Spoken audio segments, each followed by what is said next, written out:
2024학년도 수능 대비 10월 모의고사 세계사 과목 해설 맡은 세종국제고등학교 교사 이강빈입니다. 여러분들 한 달 정도 남은 수능 잘 대비하고 계신가요? 지금까지 해왔던 공부들이 헛되이 되지 않도록 남은 한 달 동안도 마지막 열심히 달리는 그런 기간으로 삼으셨으면 좋겠습니다. 그와 함께 이번 10월 모의고사의 세계사는 굉장히 쉽게 출제가 되었습니다. 그래서 여러분들이 지금까지 했던 공부들에서 조금 자신감을 얻을 수 있는 그런 계기가 되었으면 좋겠어요. 내가 한 게 틀린 것이 아니구나 라는 생각을 좀 할 수 있는 그런 시간이 되었으면 좋겠고요. 이번 해설 영상에서는 여러분들이 앞으로 문제 출제가 어떻게 될 것인지, 즉 수능을 한 달 남겨놓은 시점에서 내가 꼽고 있는 문제들이 과연 선생님과 시각이 비슷한지 이런 부분들을 함께 봐주시면 좋을 것 같고요. 그 다음에 두 번째로 수능에서 어떻게 공부를 해야지 어려운 난이도의 문제를 풀 수 있는가.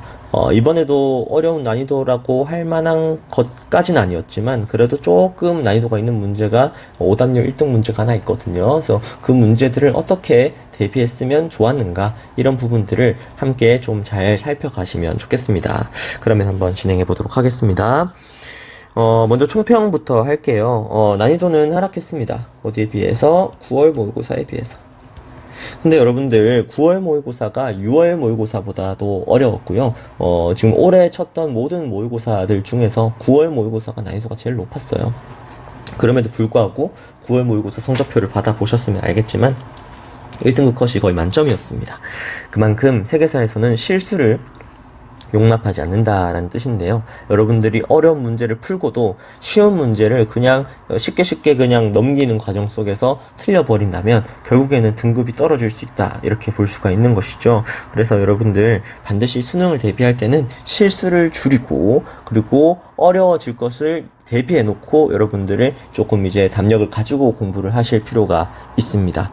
지금 정도의 난이도로 절대 출제되지는 않을 겁니다. 그래서 수능 때는 난이도가 좀 더 높을 것이다, 좀이 아니라 조금 더 많이 높을 것이다, 그랬으니까 실수하지 않고 앞으로 어려운 문항들, 어떻게 나오는 것이 어려운 문항인가, 이런 것들을 좀 생각하면서 공부 방법을 좀 잡아가면 좋겠습니다.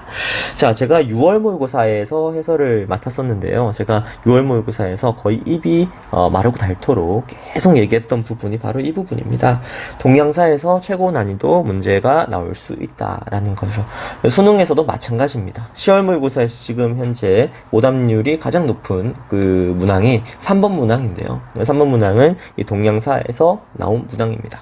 그래서 여러분들이 동양사에서 어려운 문제가 나올 수 있으니 좀 대비를 해야 된다라고 제가 그래서 6월 모의고사 때 얘기했는데 10월 모의고사와 아마 수능에서도 이런 기조가 있지 않을까라는 게 감히 하는 예측입니다.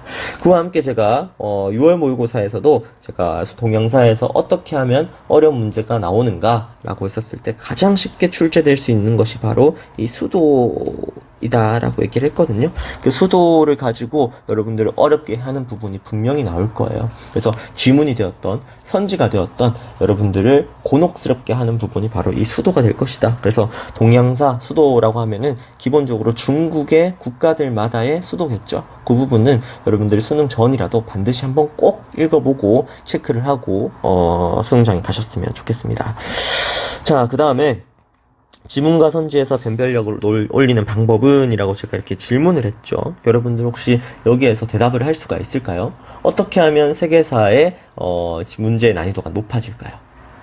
그것은 바로 요새 트렌드는 지문의 난이도를 높이는 것이 굉장히 트렌드입니다. 그런데 지문의 난이도는 높이는데 한계가 있어요. 왜 그러냐면 그 지문에서는 사료가 되었던 어떤 말이 되었던 반드시 그 교과서에서 배웠던 교과서 내용으로 추론할 수 있는 부분이 나와야 되거든요. 근데 교과서에서 추론할 수 있는 부분이 나오지 않는데 지문을 어렵게 냈다? 그거는 굉장히 문항에 오류가 있다라고 볼 수가 있는 수준이 되는 겁니다. 그러면 출제자 입장에서 한번 생각을 해보죠. 난이도는 높여야 되는데, 지문 난이도도 높여야 되는데 지금 현재 사료를 막 갖다 쓰기에는 굉장히 힘든 상황이야. 그럼 어떻게 하면 되죠? 바로 수능 특강과 수능 완성에서 어려운 지문들을 가지고 오는 거예요. 여러분들 지금까지 역대 기출 문제들 중에서 야 이거 왜 이렇게 어려운 지문이 나왔어? 라고 했던 부분들을 잘 한번 살펴보시면 쉽게 풀 수 있는 단서가 있거나 그게 아니라면 그것은 반드시 수능 특강이나 완성에서 연계된 지문일 확률이 높을 겁니다. 그래서 제가 이번에 진짜 확실히 말씀드릴 수가 있는데요. 지문 난이도를 진짜 높이려고 할 거예요. 그래서 지문 난이도 높이는 가장 쉬운 방법이 방금 말했듯이 이 책들에서의 이제 지문들을 가져오는 방법인데, 여러분들이 만약에 세계사를 공부하는데 인강 듣는 시간이 더 중요하다고 생각해서 인강을 계속 듣다가 특강과 완성도 다 풀지 못하고 수능장에 들어간다. 그럼 여러분들 저 큰일 나는 겁니다. 그래서 반드시 수능 특강과 수능 완성을 잘 읽어보시고, 이 중에서도 특히 지문 분석을 꼭 하십시오. 제가 지금 저희 학교에서 저랑 같이 세계사를 공부하는 친구들한테는 매번 같이 해주고 있는 건데요. 여러분들이 스스로도 할 수 있는 부분입니다. 왜냐하면은 수능 특강과 수능 완성에서는 해설지가 다 같이 동봉이 되어 있고, 그리고 혹시 모른다 그러면 학교에는 역사 선생님한테 여쭤보세요. 그래서 지문 분석을 스스로 해 나가는 과정이 굉장히 중요하다. 제가 이번에 정말 강조하는 부분이거든요. 진짜 지문 분석을 꼭 하시길 바랍니다. 제가 지금까지 예측했던 것들 중에 틀린 부분이 없었어요. 그래서 여러분들이 이런 부분들은 좀 신뢰하고 같이 믿고 이런 부분들을 했으면 좋겠습니다. 네, 그러면 과연 10월 모의고사는 어떻게 출제가 되었는지 한번 보도록 하겠습니다. 잘 보시면 쭉 이렇게 큰 추세에서 흐름의 변화는 없습니다. 선생님이 말씀하신 대로 6월 모의고사는 동영상가 많이 나왔는데 9월에서는 줄었네요. 그런데 이번 10월에 보시면 조금 더 늘었죠. 당연히 수능에서는 5에서 6을 반드시 유지할 겁니다. 그래서 4로 나오는 경우는 없을 것이라 이렇게 생각하시면 될 것 같습니다. 그리고 서아시아사, 인도사가 당연히 이 동양사가 조금 더 비중이 늘면서 줄었는데요. 여기 있는 서아시아, 인도사에서 여기 한 문제가 조금 줄었다라는 느낌을 받는 이유는 무엇이냐면, 여기 있는 제국주의와 세계대전으로 어떤 문제 하나가 포함되었기 때문에 여기서 왔다 갔다 서로 다르게 볼 수 있는 부분이라 이렇게 집어넣었다라는 점을 알 수 있을 거고요. 현대사하고 유럽 아메리카사는 비율이 유지되었다, 이런 지점을 볼 수가 있겠습니다. 네, 그러면 여기까지 보고요. 여러분들 실제로 오답률이 높은 문항 순서대로 제가 한번 해설을 해보도록 하겠습니다. 네, 그러면 3번 문제부터 한번 진행해 보도록 하겠습니다. 가도시에 대한 학생의 발표 내용으로 가장 적절한 것은, 이렇게 물었네요. 가도시를 찾으면 되는데 사실상 첫 번째 줄에서 이미 답은 나와 있었어요. 왜 그러냐? 이 유방이라는 사람이 전한을 세운 사람이죠. 이 사람이 어디로 수도를 정했다라고 되었다는 것은 결국 전한의 수도인 장안을 묻는 문제였습니다. 이것을 알고 있다면 쉽게 푸는 문제였죠. 제가 가르치는 학생들한테도 계속 수도를 강조했었어가지고 쉽게 풀었다고 하던데, 이걸 만약에 몰랐다 그런다 하더라도 뒤에 있는 내용들을 꼼꼼히 한번 읽어보면서 힌트를 찾아보자는 거죠. 먼저 주의 수도였던 러양을 수도로 삼고자 하였다, 유방은. 그런데 여기서 러양은 여러분들 후한과 북위의 수도였었습니다. 후한 같은 경우에는 이제 전한이 이 왕망의 신에 의해서 멸망하고요. 그 다음에 이제 다시 왕망의 국가가 멸망하고 후한이 세워졌다. 그래서 사실 한 나라인데 그 전한과 후한 이렇게 나눠 놓는 거예요. 그 후한 때 수도가 바로 러양이었고요. 북위의 효문제가 북위 시절에는 효문제가 이 하나 정착한다고 러양을 수도로 옮기기도 했었습니다. 그래서 이 두 국가 정도 기억하시면 러양은 충분히 여러분들이 풀 수 있는 문제로 나올 것 같고요. 했지만 이렇게 러양을 수도로 삼고자 하였지만 일부 신하들이 이에 반대해서 진의 옛 근거지 일대가 수도로 적합하다고 주장했고 이것을 받아들였다라는 포인트가 나오죠. 그랬을 때 이 부분은 사실상 힌트라고 볼 수가 있습니다. 진의 옛 근거지라고 했었을 때 진의 수도라고 딱 명확하게 특징지어 말하기는 사실 쉽지 않아요. 하지만 근거지라는 표현은 대부분 그 국가의 수도, 왜냐하면 진나라가 최근에 현대의 국가가 아니잖아요. 그렇기 때문에 이 중요한 어떤 지역, 근거지라고 할 수 있는 곳은 수도라고 보는 것이 조금 더 적합하다고 판단을 내릴 수 있어요. 그랬을 때 이것을 힌트로 삼아서 진의 옛 근거지가 셴냥이라는 것을 진의 수도가 셴냥이라는 것을 알고 있을 때 셴냥하고 이 장안은 굉장히 비슷한 위치에 있어요. 비슷한 위치에 있고, 그와 함께 요 셴양과 장안을 모두 포함하는 지역이 바로 시안 지역입니다. 이 시안 지역에 이 셴양과 장안이 모두 포함되어 있기 때문에 이 문제를 이런 식으로도 풀 수가 있었습니다. 시안 지역은 여러분들 한번 주목을 꼭 해야 돼요. 동영상에서 어렵게 나온다고 했었을 때 이렇게 시안이라는 곳을 명시해 놓고 뭘 물어볼 수 있냐면 중국 근현대사 지역에서 바로 이 시안 사건을 함께 물어볼 수도 있습니다. 그래서 아무튼 시안 지역 이렇게 함께 기억하시면 문제는 쉽게 풀렸을 것이라 생각이 듭니다. 첫 번째 1번 선지 갈게요. 명예영락지가 자금성을 걷는 설하였어요. 여기는 베이징이네요. 자, 그 다음에 북의 효문제가 평성에서 천도한 곳이에요. 아까 얘기했죠, 여러분들? 어딜까요? 그렇습니다. 모양입니다. 그 다음에 당나라 때 조로아스터교 사원이 세워졌어요. 이렇게 되어 있는데 요 문제는 그래서 두 번을 묻는 문제입니다. 어떻게 묻는 문제냐?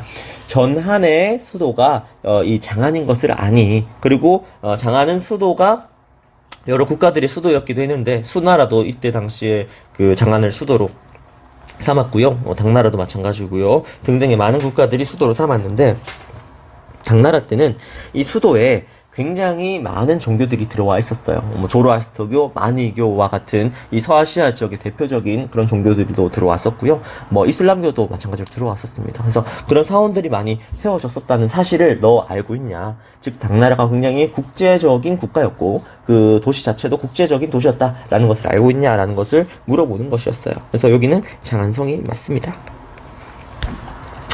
자, 그래서 정답은 3번이고요. 거란이 차지한 만리장성 이남 지역에 속하였어요. 라고 되어 있는 건 연운 16주죠. 그리고 1차 편전쟁 결과 청이 개항한 곳 중 하나예요. 라고 되어 있는데, 이 난징조약으로 개항된 곳에 여러분들이 제일 대표적으로 알아야 될 곳은 홍콩이 포함되어 있는 광저우 지역과 그리고 저기 그 상하이, 난징 근처에 상하이 지역 요렇게가 많이 대표적으로 개항된 것을 알고 있죠. 그래서 요 정도만 알고 있어도 충분할 것 같습니다. 그래서 이렇게 봤었을 때 문제는 쉽게 풀 수 있었는데 여러분들이 이 문제가 가장 난이도가 높았던 문제로 꼽은 이유는 제가 그렇게 얘기했던 이 중국의 수도 이 부분을 명확하게 판단하고 있지 않았기 때문입니다. 그래서 이 문제는 중국의 수도를 좀 외우고 있다라고 한다면 쉽게 풀 수 있었던 그런 부분이었다라고 말씀드릴 수가 있겠습니다. 그 다음 문제는 15번 문제인데요. 15번 문제 같은 경우에는, 이제, 오답률이 30.5%인데, 이게 지금 2등 문항이에요. 그래서 그만큼 난이도가 굉장히, 낮았다. 이렇게 보시면 되겠습니다. 오답률이 이렇게 낮았었거든요. 그래서 그렇게 보시면 되겠고요.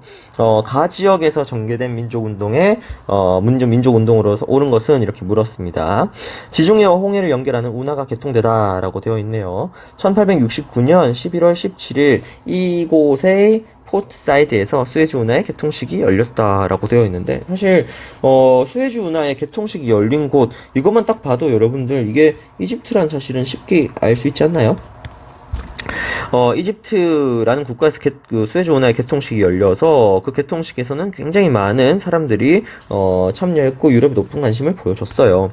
이 운하의 개통으로 유럽에서 인도까지 가는 시간이 크게 단축되고 무역량도 급증할 것으로 기대됩니다. 그리고 공사비를 마련하기 위해 막대한 외채를 끌어왔기 때문에 앞으로 굉장히 큰 부담이 될 것으로 보입니다. 이것도 또 힌트를 주고 있네요. 바로 이 수에즈 운하를 개통하는 과정에서 굉장히 많은 돈을 차관을 빌려옵니다. 영국, 프랑스의 투자도 받고요. 등등의 방법으로 엄청나게 많은 국가들이 이곳에 관심을 가지고 있다라는 것은 결국 이것은 제국주의 속에서 이집트가 어려움을 겪을 수 있다. 일 것을 알 수가 있고요. 당연히 여기에 대한 문제 대답은 이 민족운동에 대한 이야기가 나오겠죠.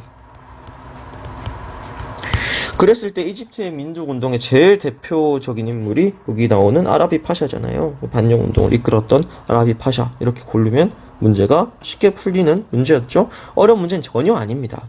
근데 이제 오답률 2등으로 되어 있다라는 지점에서 여러분들이 이집트라는 곳을 조금 볼 필요가 있다라고 그렇게 말씀드릴 수가 있겠네요. 이집트에 대해서 조금 설명을 드리면, 특히 민족운동에서 설명을 드리면, 이집트의 민족운동의 제일 대표적인 인물은 이제 첫 번째로 무함마드 알리입니다.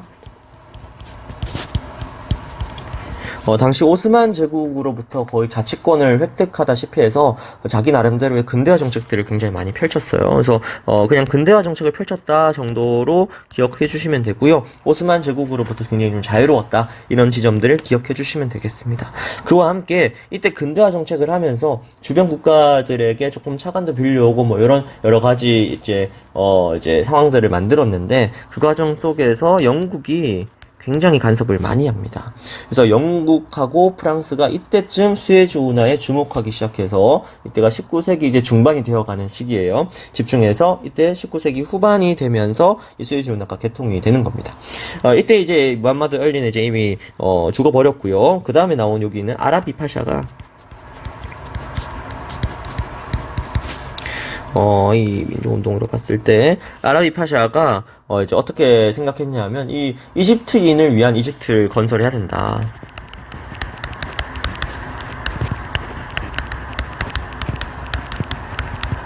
즉, 한마디로 얘기해서 지금 영국과 프랑스의 내정 간섭이 너무 심하다. 특히 이 영국이 문제가 크다. 그래서 반영운동을 굉장히 강력하게, 했었던 인물이 바로 이 아라비 파샤라고 볼 수가 있겠습니다. 여기에다가 심지어 입헌 혁명도 했었거든요. 주도했었으나 나중에 결국 영국이 개입하면서 이렇게 실패하게 됩니다. 아라비 파샤가 굉장히 근대적인 운동들도 보이고 민족적인 어떤 모습들 많이 보여줬는데 최종적인 결과는 영국을 오히려 더 자극하는 결과가 났긴 했어요. 그래서 영국이 이제 이집트를 거의 보호국화 시켜버린 그런 결과로 끝이 나버리긴 합니다. 그래도 이 이집트인을 위한 이집트를 건설하자 뭐 이런 이야기들은 여러분들 반드시 기억해 놓을 필요가 있고요. 반영운동했다, 입헌혁명까지 있다 정도로 기억하시면 이집트에서 사실 민족운동에서 틀릴 것은 크게 없다 이렇게 볼 수가 있겠습니다. 그래서 여기는 아라비 파샤가 반영운동을 이끌었다. 요 뒤에 나올 이야기로 정확하게 나올 수가 있는 부분이죠. 브라하마 사마지 운동, 인도의 민족운동이죠.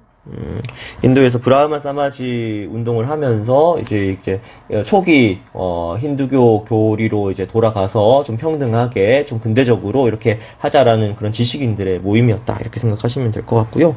판보이 쪼우는 베트남이죠. 베트남 민족 운동을 했던 분이고요. 그 다음에 콜카타 대회에서 4대 강령이 채택되었다.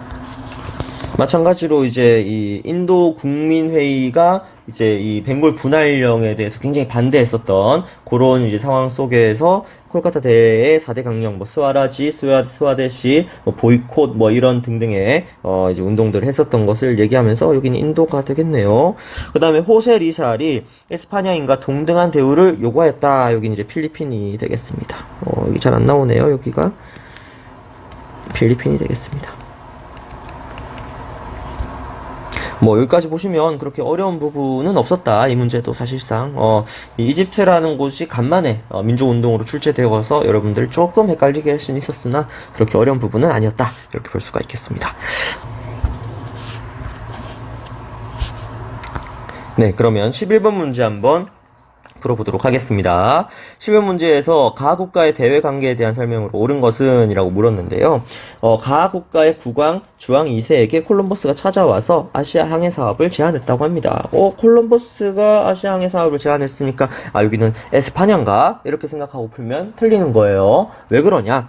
콜럼버스가 찾아 제안했으나 결국 기각했다고 합니다. 그래서 콜럼버스가 기각당했기 때문에 요것은 에스파냐는 아닐 것이다. 왜냐? 에스파냐의 지원을 받은 콜럼버스가 이제 미대륙을 이렇게 또 가게 되고 이렇게 되잖아요. 그래서 우리가 콜럼버스만 본다고 해서 에스파냐로 바로 알고 체크하면 문제는 틀렸겠죠. 여러분들 그렇게 하지 말고 끝까지 꼼꼼히 읽어보시는 것이 좀 중요합니다. 기각당했다라고 하잖아요. 그러나 국왕은 이 제안의 가능성을 별도로 시험한 한편 여기서 정답이 나오네요. 바르톨로메우 디아스의 항해를 지원했다라고 나오면서 이것은 그냥 포르투갈임을 확신할 수가 있게 되었습니다. 바르톨로메우 디아스가 아프리카 남당의 희망봉을 발견하고 포르투갈로 다시 귀환하자 국왕 콜럼버스 계획을 더는 고려하지 않았다라는 모습을 보이면서 여기 가의 국가는 포르투갈이다 이렇게 쉽게 볼 수가 있겠습니다. 포르투갈 같은 경우에는 제가 사실상 여러분들 6월 모의고사에 해설할 때는 안 얘기를 했는데요. 제가 가르치는 학생들한테 맨날 얘기했거든요.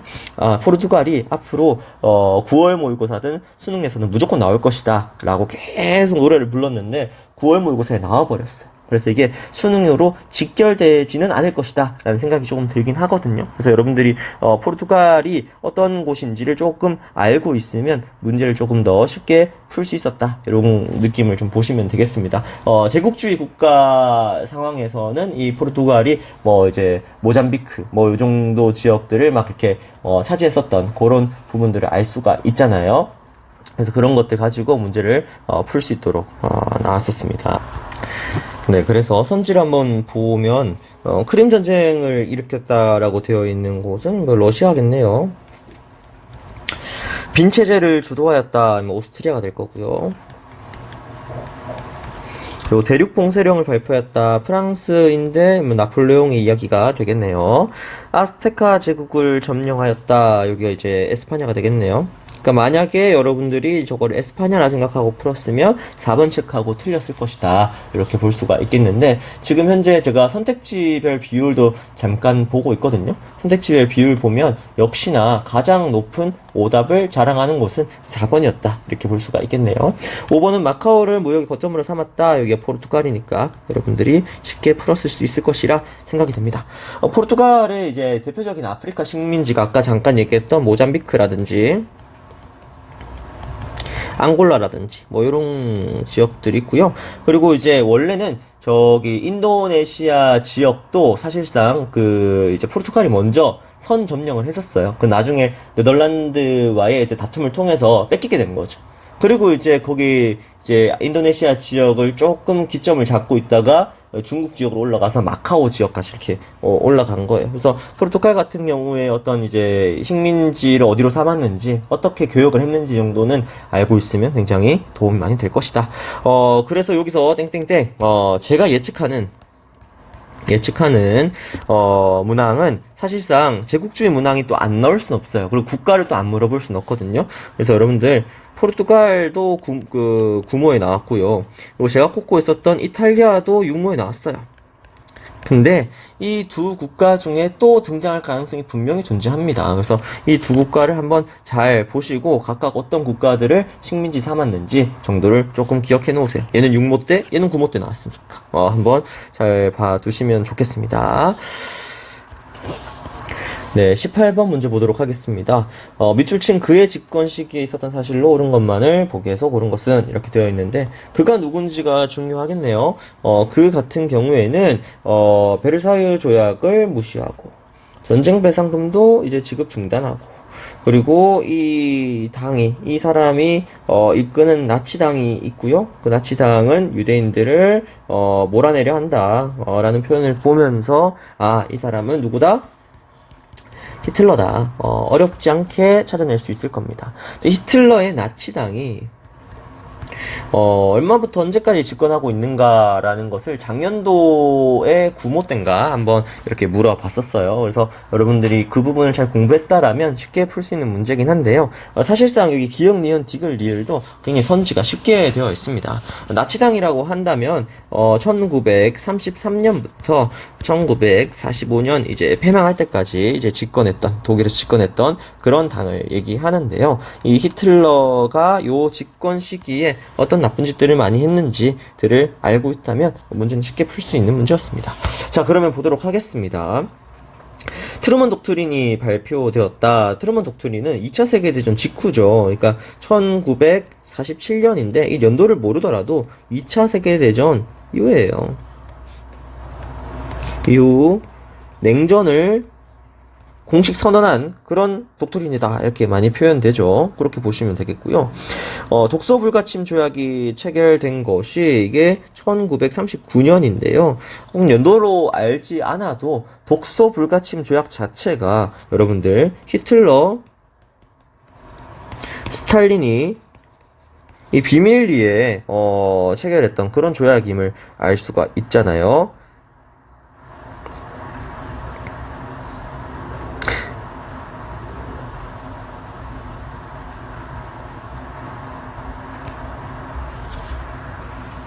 그렇기 때문에 히틀러 스탈린 조약인 것만 알아도 사실상 이건 연도를 몰라도 맞는 말인 것을 알 수가 있죠. 무솔리니가 로마 진군을 단행했다. 이게 1922년인데요. 제가 사실 이게 꼽고 있는 부분 중에 하나기도 해요. 이 무솔리니라는 인물이 이제 이탈리아의 파시즘, 그러니까 이탈리아의 전체주의를 이끈 사람으로서 사실상 히틀러랑 거의 그냥 무조건 동시대다 이렇게 알고 있는 친구들이 있어요. 사실 그렇진 않거든요.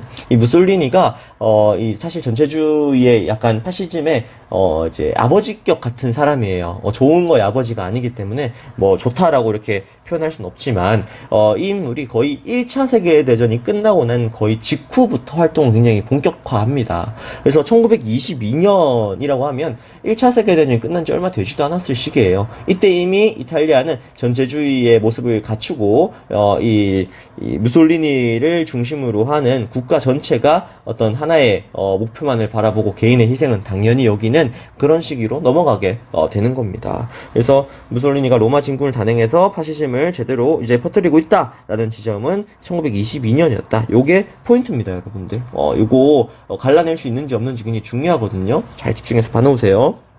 그 다음에 드골이 영국의 망명정부 수립한 건 1940년. 얘도 사실 연도는 몰라도 돼요. 1940년에 망명정부를 수립한 이유가 2차 세계대전에서 프랑스가 사실상 독일에게 패배를 한 상황이거든요. 그러니까 독일 입장에선 프랑스의 그 큰 영역들을 그냥 바로 식민지로 삼거나 자기 영역으로 편입시키기보다는 이제 괴뢰 정부, 즉 이제 꼭두각시 정부를 세워놓고 자기 말을 잘 따르는 동맹국화 시켜놓는 거예요.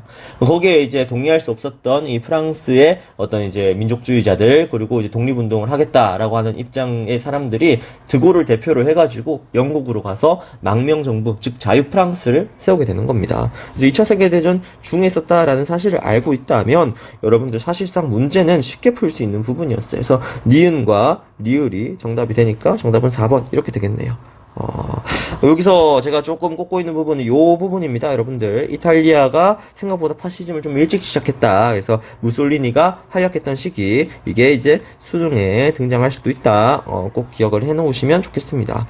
나치당의 어떤 이렇게 수립 과정이나 요런 것들은 사실 크게 중요하진 않고요.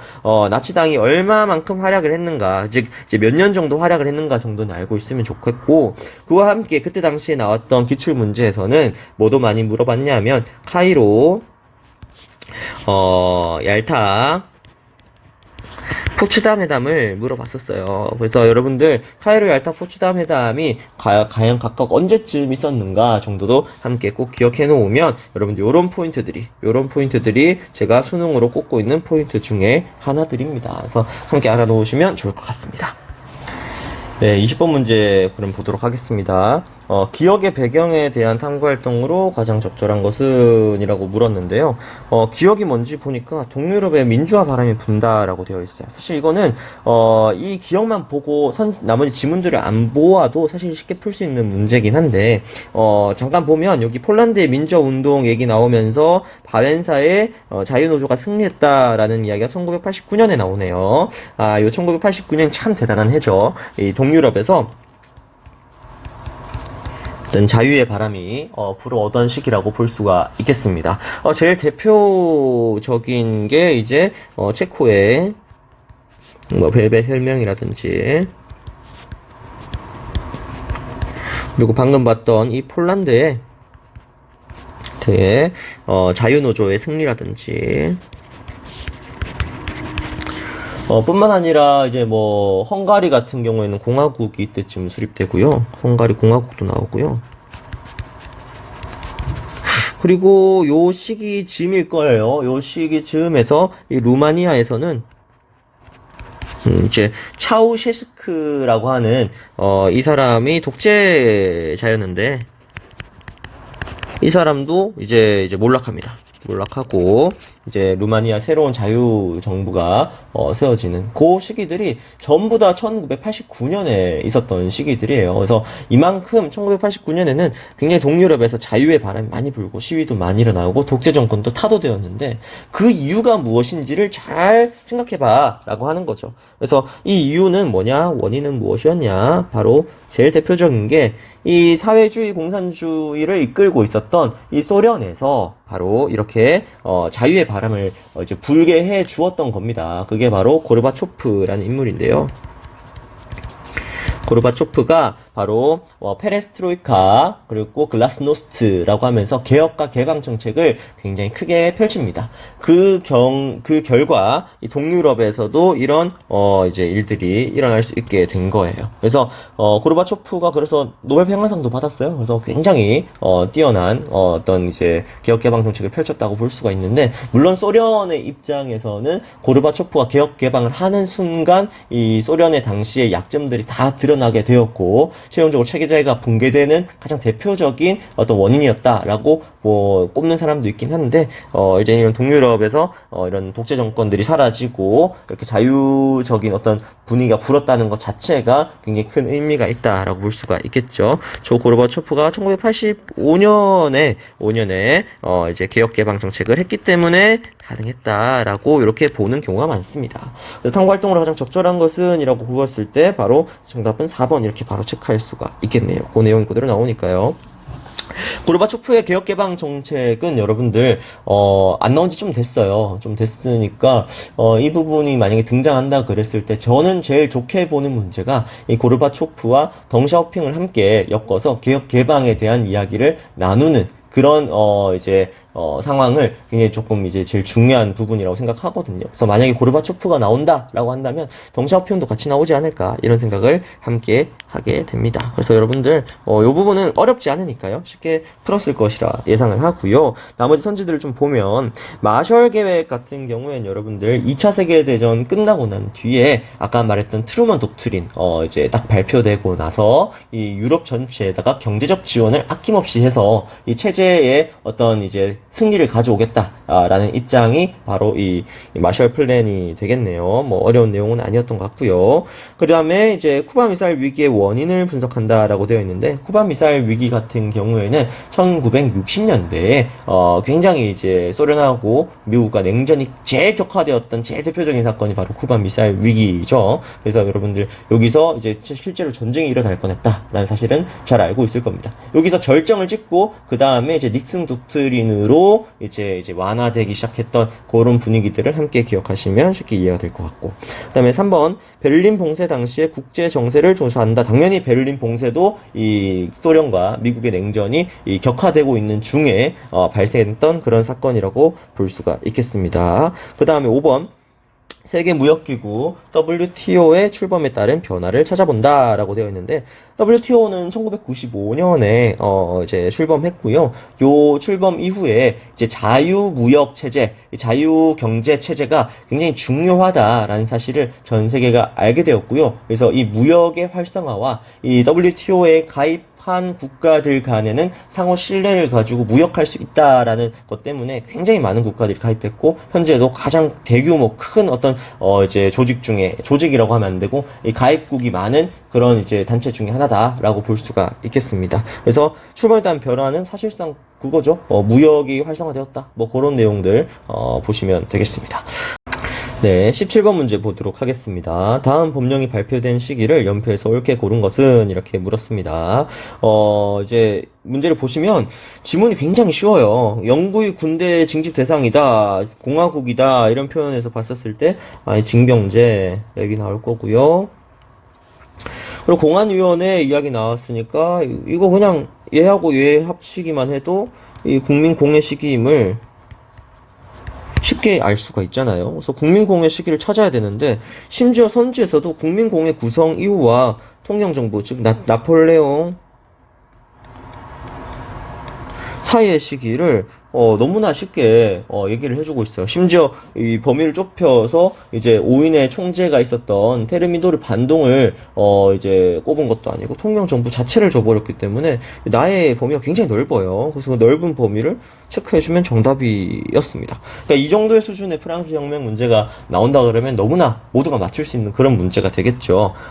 그런데 여러분들 조금 생각해 볼 필요가 있는 게, 프랑스 혁명에서 사실상 지금 역대 기출에서 나올 수 있는 문제는 대부분 다 나왔거든요. 그런데 모의고사에만 등장하고 수능에는 잘 등장하지 않았던 문제가 있어요. 바로 뭐냐면 이 국민의회 시기에 바렌느 사건이라고 있어요. 바렌 혹은 바렌느 사건이라고 하는데, 국민의회 바렌네 사건 같은 경우에는 왕이 도망갔던 시기예요. 그래서 왕이 도망갔던 그 사건을 딱 봤었을 때 이게 이제 일반적으로 입법부의 시기에 있었지 않았을까 이렇게 생각하는 친구들이 많은데 그렇지 않아요, 여러분들. 국민의회 시기에 있었고 이 심지어 바렌네 사건 이후에 우리가 잘 알고 있는 헌법이 등장합니다. 그래서 그 헌법 그 91년 헌법을 얘기하기 전에 이미 바렌네 사건이 있었다라는 사실을 좀 알고 있으면 좋을 것 같습니다. 그리고 이제 여기 나폴레옹 이야기도 잠깐 안 할 수가 없는데요. 나폴레옹 같은 경우에도 사실상 이제 6월 모의고사에 한번 등장하면서 굉장히 좀 주목받았었죠. 나폴레옹이 활약하던 시기에 이제 두 가지 시기가 있는데요. 통영정부 시기와 이제 황제 시기 이렇게 보기도 하지만 사실상 나폴레옹이 권력을 잡고 난 후와 그 전을 이야기하는 경우도 있어요. 나폴레옹이 이제 이집트나 이탈리아 원정 갔었을 때는 아직까지 총재정부 시기였거든요. 즉 나폴레옹이 통영 자리에 올라가지도 않았던 상황이었었어요. 근데 그때 이미 이제 나폴레옹이 이제 전쟁에서 굉장히 큰 활약을 하고 있었다라는 사실을 함께 이제 부각시킬 수 있는 경우가 있기 때문에 그런 부분과 함께 나폴레옹이 이제 권력 잡고 라인 연방을 수립시켜가지고 자신의 주변 국가들을 위성 국가화 시킬 때 그때 이제 그 오스트리아나 저기 프로이센은 끝까지 거기 라인 연방에 참여하지 않았다라는 사실을 함께 알고 있으면 육모나 구모에 있었던 문제들도 쉽게 풀 수 있었을 것 같습니다. 나폴레옹은 사실상 이 정도 봐주시면 되고요. 뭐 대륙 봉쇄령이라든지 그리고 러시아 원정이라든지 이런 워털루 전투라든지 뭐 등의 이야기들은 사실상 여러분들 너무나 잘 알려져 있는 그런 이제 그 사실들이라서 따로 제가 찝진 않겠습니다. 그래서 아무튼 제가 조금 더 꼽고 싶은 부분은 프랑스 혁명 이라고 한다면 국민의회 시기를 좀 더 꼽고 싶다 이렇게 이야기를 드릴 수가 있을 것 같습니다.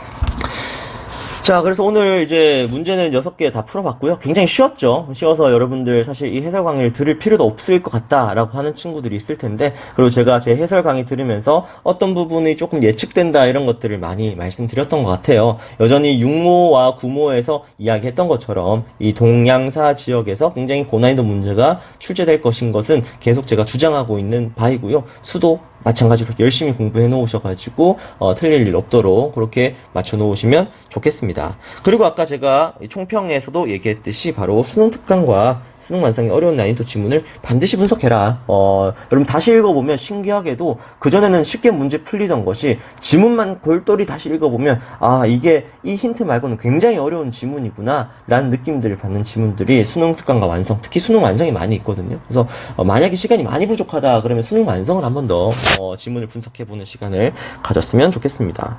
그리고 기출 분석할 때 선지에 나왔으나 문제로 나오지 않은 것들 요거 계속 제가 강조하고 있는 부분들이에요. 제가 어떻게 이제 이탈리아라든지 포르투갈이라든지 이런 국가들이 제국주의에서 나온다고 정확하게 예측을 했겠습니까? 요 부분들은 전부 다 기출을 분석하다 보니까 아 이제 이탈리아가 등장할 때가 되었네, 이제 포르투갈이 등장할 때가 되었네 이렇게 계속 찝은 거예요. 그래서 기출 문제에서 선지로 등장했던 것이 지문으로 등장할 수 있다는 사실을 반드시 기억하시고 기출 문제도 함께 공부하시면 좋겠습니다.